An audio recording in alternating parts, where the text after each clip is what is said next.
Welcome to Power Monday, where your Mondays will never be blue again.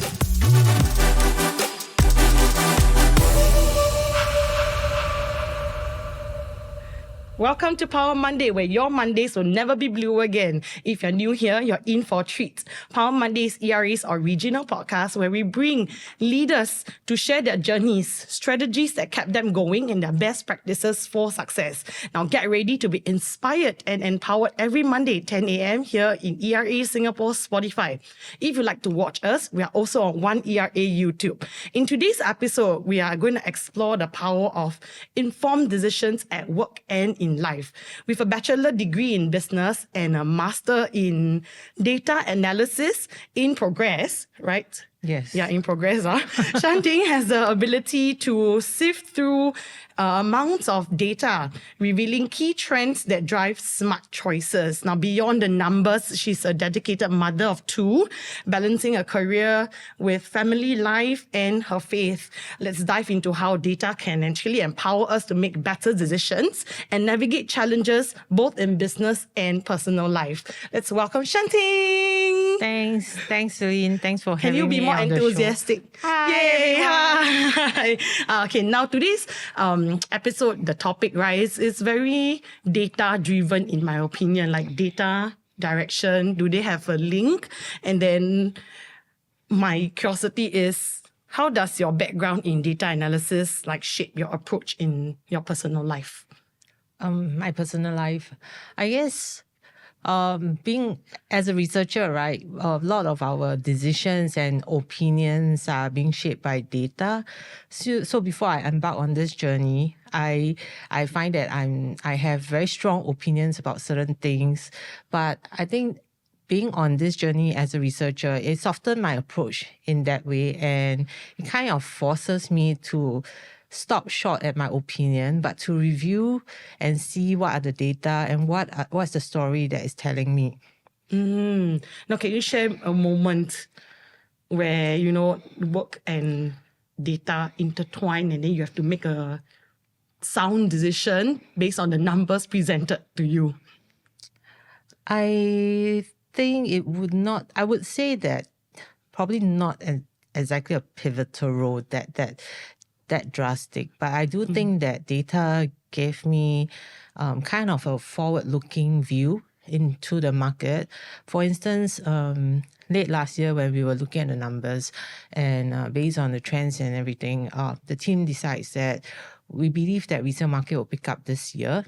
So we put in our forecast to the senior management. They were like, yeah, are you sure it's going to happen?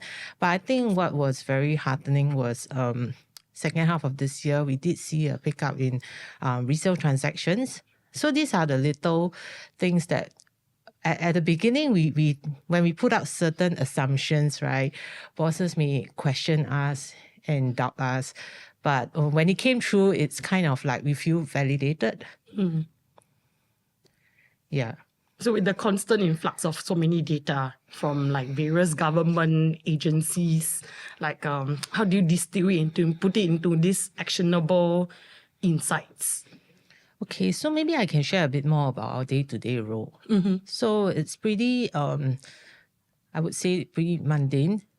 We have fixed dates where we expect data coming out from the various agencies. So those are being lodged into our calendar. So when we started off this department, right, the team and I has put together various dashboards and Excel spreadsheets, right? So those will already help us to crunch the number, do data cleaning. So what we really need to do here is, on the day itself, the respective analysts will go in, download the data, and then save it into the folder, and we just simply refresh everything. So that's how we get our analysis done quickly. So without this in place, right, sometimes we cannot see long-term trends.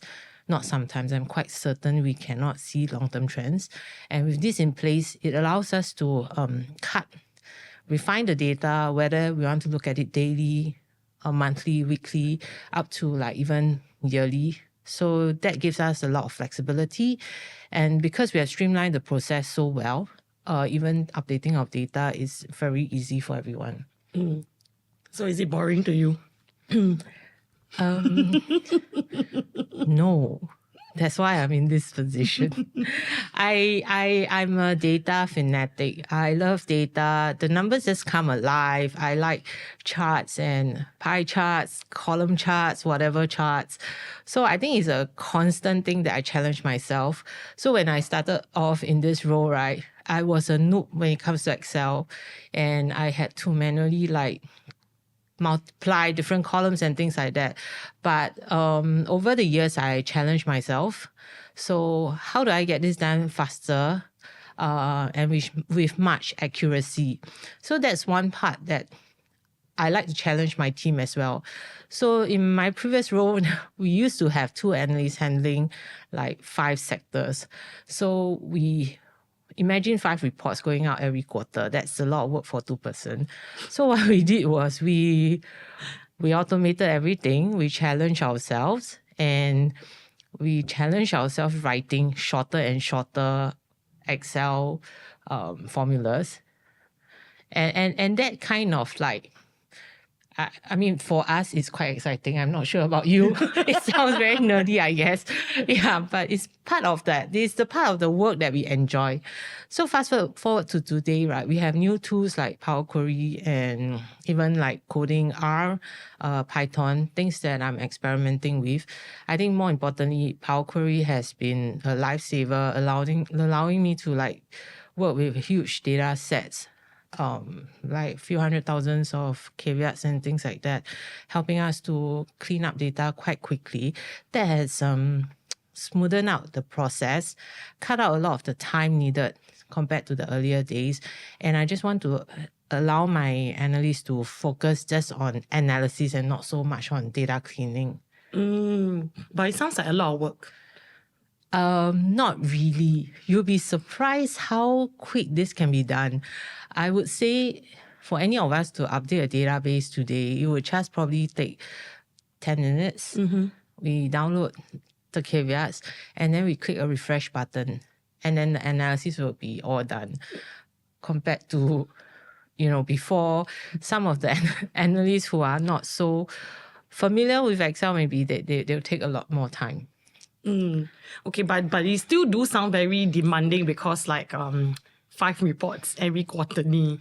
Then how do you balance these professional demands with being a mother? Sorry, we have more than 5 reports in DRA. Oh. Oops. I do read your report. I think, I think for all working mothers, right, must applaud them, including yourself. I think it's really, we do make a lot of sacrifices. Whether it's my role, whether it's your role, whoever it is, I think working mother is tough because you need to balance. It's hard to balance work life, and for me, also church. So, for instance, right, this afternoon I snuck out to have lunch with my son, right, and then he was like, "Mommy, can you not go back to work?" And as a mom, from the perspective of mom, you can feel that, oh wow, I really want to cancel everything and stay home with him. But then again, there's responsibility. So I think what really helps is having very understanding bosses. So I, Eugene, Marcus, if I were to tell them I have some home emergency as well, they are very open. They're like, oh, they're very supportive, take whatever time you need. But then again, because of that, I have to find other time to, compensate, because that's still the work to be completed. So it's important to be very nimble and flexible with your time. So I find myself carrying my laptop everywhere, pockets of 15 minutes, I can clear one report and there's one task down, things like that, being very efficient. And of course, I'm thankful for my husband, who is always very supportive. So he doesn't have a driving license initially. And because I took on a more demanding role, he was like, okay, let me get my driving license so I can pick up the kids. I think it's how, at home, what kind of support you get from home as well. And I think more importantly is, of course, before embarking on any task, right? I believe in praying, asking God for that help, suddenly would find that you have extra time on your hand just because of that simple prayer. So what advice would you have given anybody who feels very overwhelmed at work right now, handling not just numbers, but the amount of workload and having to balance with parenthood? I think first, take a step back. I think that sometimes amidst the chaos, right, it's also important to take some time for yourself to breathe. I think a lot of time we are so overwhelmed because we forget to prioritize ourselves. Whether it's a 1 hour, or maybe a 2 hours movie or 1 hour massage or what, it actually makes a huge difference in to your mental wellness. Just that short break will help you get to prioritize all the things. Once you have that clarity, once you have taken the break, I find that a lot of things start to fall into place. You're able to see clearly exactly what are the more urgent stuff that you need to be done, and what are some of the things that you can maybe engage your colleagues for help. Yeah. So I don't believe in hogging everything. I'm always about collaboration. So who can we help, or who probably can help us in a certain area, and that, because they could do the job better than us maybe. Yeah. And that helps me to free up a lot of my time in a way, allowing me to do other tasks. Such as your masters. Tell us more about that. So my master's has been, so I've always been on this learning journey. So before I was doing my master's, during COVID, I was doing my CFA. Yeah, then I was pregnant and then I kind of put it on hold. I plan to continue with that. But data analytics is something that's very close to my heart. And I've always been very keen to pursue this area. So I think it was by chance last July or something, I had lunch with one of my ex-colleague, and he's a young prof in NUS, and then we happened to be chatting, and I was like, what do you think is the big up and coming industry? Then he mentioned sustainability and he mentioned data analytics. So before I embarked on this journey, right, I had actually wanted to take part in this boot camp, coding boot camp, for the longest time. And I've spoken to them many times, like enrollment and things like that. And I've gotten in, but somehow along the way, I started a new job. So I was like, okay, let's shelve this for a while. So after that conversation with him, I was like, oh, yeah, that's right. I should be rethinking about this data analytics piece, right? So afternoon, I came back. I was like online Googling. I was like, oh, there's a course. And in a week's time, they are going to, close the application. And that evening, they had a talk. So I was like, oh, perfect. So I felt it was really it was God leading me on that journey. So I attended the class, and because I had previously applied for another master's, right, I've got all the necessary documents. So application was very quick, and within a month I got in, and I really enjoyed the class so far. I've taken in, I've used some of the skill sets that I've picked up in the last term in some of our work as well. I guess it challenged me to think differently, how to do things. So funny, it's not about the numbers that drove you to the decision of doing your master's, but faith did. Yes, faith. Okay.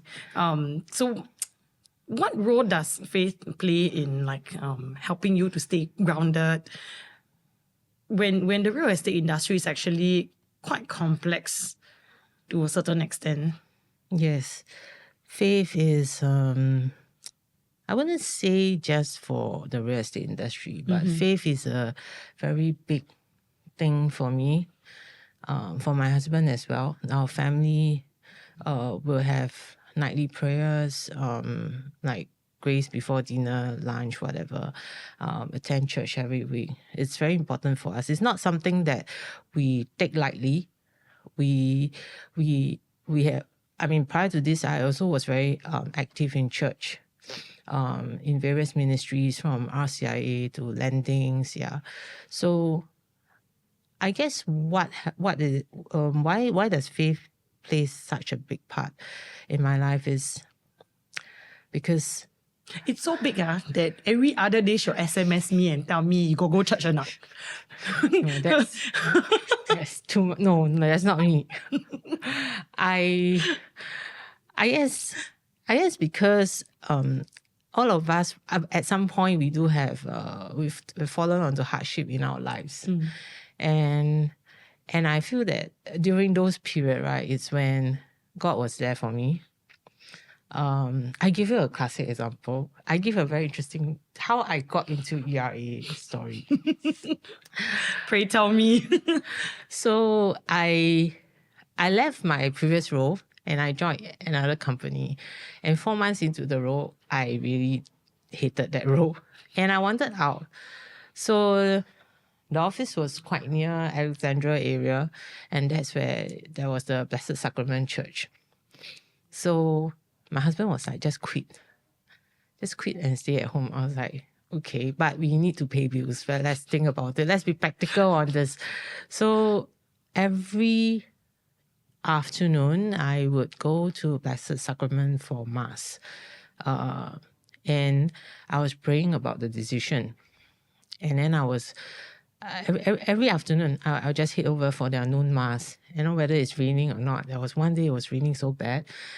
And it was almost like flooded or something. Because nobody eat lunch with you, is it? No, I rejected lunch appointment. I felt that I wanted to be close with God because there was a time where I was very confused, you know, because I had clearly asked him about, should I take on this role? And he had told me yes. So when I took on the role, I was like, why is it so different? It wasn't what I expected and I'm not happy. And then he was like, yeah, that's right.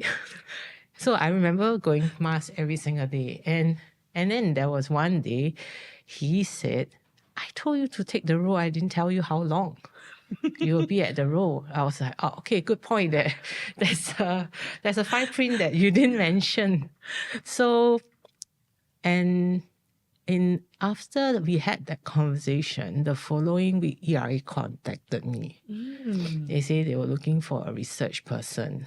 And I was like, I'm not too sure if I want to come. Then my husband was like encouraging me, go, because it's near our place, you know, you never know, don't just close the door on everything. So I came. And then it's been a year plus since I'm with ERA. I had fun on the road. I met great people like yourself. Thanks. I have a great team now. Team is very supportive. I felt overall I gained a lot more. Yes, stress level is high. You know, there are lots of demands because this role is more consumer facing. Things are fast moving, so fast paced, right? But I think in exchange, right, it's the people here that makes a difference, and I'm thankful that God had, you know, intervened and then redirected my role into this direction. So do you still go for lunchtime Mass the past 1 year? Not really, but there is a church nearby, so on and off I do pop in. These days, probably after work, adoration, I like to spend time with God. So my husband and I will take turns. Thank you for sharing. I actually feel that this is one part of you. I actually go lunch with Shanting quite often. Then this part is like something I've never heard before, that she went to lunchtime mass in a previous role. Yeah. Was it, what kind of struggle was it? It felt like a very terrible 4 months over there. I mean, not to throw shade on the other side, but I feel that the calling must have been really strong to have spoken to you. I think that 4 months, I learned a lot, but I didn't particularly enjoy the environment, especially the immediate team that I was with. There was a lot of gatekeeping of data and stuff, which I don't encourage. Even in my team, I feel like let's try and help each other. Let's work out things together. I want a more, I prefer to work in a more collaborative, supportive environment, right? So but apart from which, right, my immediate team is there, I still maintain a very good relationship with the extended colleagues there. So on and off, we do catch up. In fact, we are planning a catch up next week. Oh, Yeah. invite me. Now, so what mindset do you think it's important to have as you various part of our conversation, I was just thinking, what mindset do we need to have? For example, not this gatekeeping thing. Then it's a selfishness mindset from the other teammates. But then you yourself, in order not to be too affected by it, you also need to come up with a brand new frame mindset. Like I said that research is not actually my first role, my first role in real estate. So I started off as a salesperson. And as a salesperson, you will see a lot of undercutting, people following your client to following your client home just to sign their exclusive, terminate my exclusive and things like that. It happens a lot. So I guess that kind of mold my character as well. I believe that people can be selfish, but I don't have to. I believe that if I came into an environment that is difficult, I don't necessarily have to make it difficult for another person. I'm not saying that I'm very big-hearted. I just feel that there's no need to pay it forward in this way, And I guess because of that, I maintain quite good relationships with people.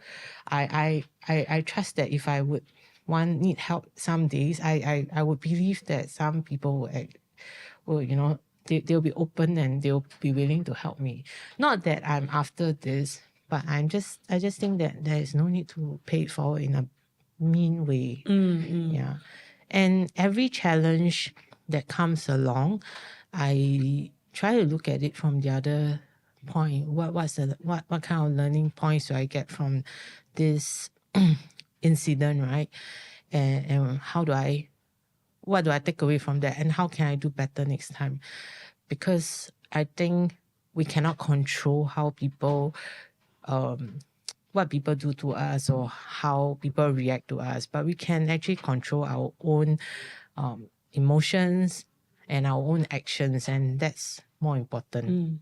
So what I'm hearing is you have to choose your own attitude towards the challenges and the struggles that you have in life, or even something that's positive. You might not want to overly gloat. There's a saying in the Bible or something like that, right? That we have to still be humble. I think we have to take pride. If you've done a good job, you must applaud yourself. You must say that I've done a good job. But you also must, for me, I would also say I will attribute to God, because whatever I have today is all God-given. And nothing, this job didn't come on its own. This job came because God intervened. So whatever little success I have along the way, I just attribute it to God. Now, sidetrack a little bit. What if one day your children tell you, "Mommy, I don't want to believe anymore"? Yeah, Dom and I have spoken about this many times. But fear not, because I left church for many years. I left church after I got baptized. I left church, and and I came back. And that's why I was part of the landings program, because it was how I went back to church. So when you are 20s, you feel like you are invincible. You can conquer the world. You are out there. You have energy. You know, people, you get opportunities. So you don't know what is out there in the world. You feel very empowered. You feel you are ready to take on the world. But trust me, there'll be setbacks. So those are the setbacks that will humble you. How you actually come out of it would mean a lot, and how you progress with the second part of your life. So for me, I came back to church because of those setbacks. I came back, and I felt that God didn't abandon me. And in fact, He welcomed me, and that was why I was a convert. So when Dom and I discussed about this, we were like, don't worry, the kids will face their setback and they'll come back one day. But it's their journey it's their own journey. We can only influence them, but how they live their life is entirely up to them. I agree. I mean, me and my husband is also talking about we can only bring them up the Catholic way. At the end of the day, if they decide to walk out, then we can only just pray that they come back. If they don't, it's still their life journey. All right. Last question I have is back to data analysis principles. How do you apply these principles to everyday life to make maybe better life decisions? I don't. I think that I still make bad decisions on and off. But I think that being able to understand data, having this gift of looking at data, understanding data, right? It helps to mold my views and opinions. So not everything I will run to numbers. But I guess because we've been reading, we're so in tune with it, right? So it guides our analysis or decision making to a certain extent. So I wouldn't say that every single thing that I need to make a choice on, I would be opening up my massive spreadsheet and doing all my scenario plannings. And it doesn't work this way, because I believe that a lot of things are also opportunities, right? What you get, what is available in the market, for instance, what can you buy in the market, right? I can prescribe a scenario so detailed for a portfolio, right? But you may not necessarily be able to purchase that thing in the market. So allow data to help you understand the market, but don't actually be so hard on it and so bent on using it to make your decisions. Sometimes we just need to follow our gut feel. And be a little bit more flexible. And be a little bit more adventurous too. So buy your new car. Yes, I am. Any last words of advice for our listeners today? Advice? No, I think that like last evening I was in this call, right? LinkedIn workshop, and then some people have kind of like lost their jobs and finding it hard to find find a job now. I think whatever adversity you are facing, right, it will pass.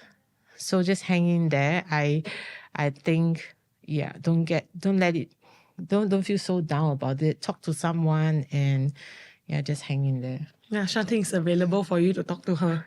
Yeah, you can talk to Celine. She's a certified counselor. I didn't expect it to come out, but yeah, sure. Okay, that's all you want to share with us today?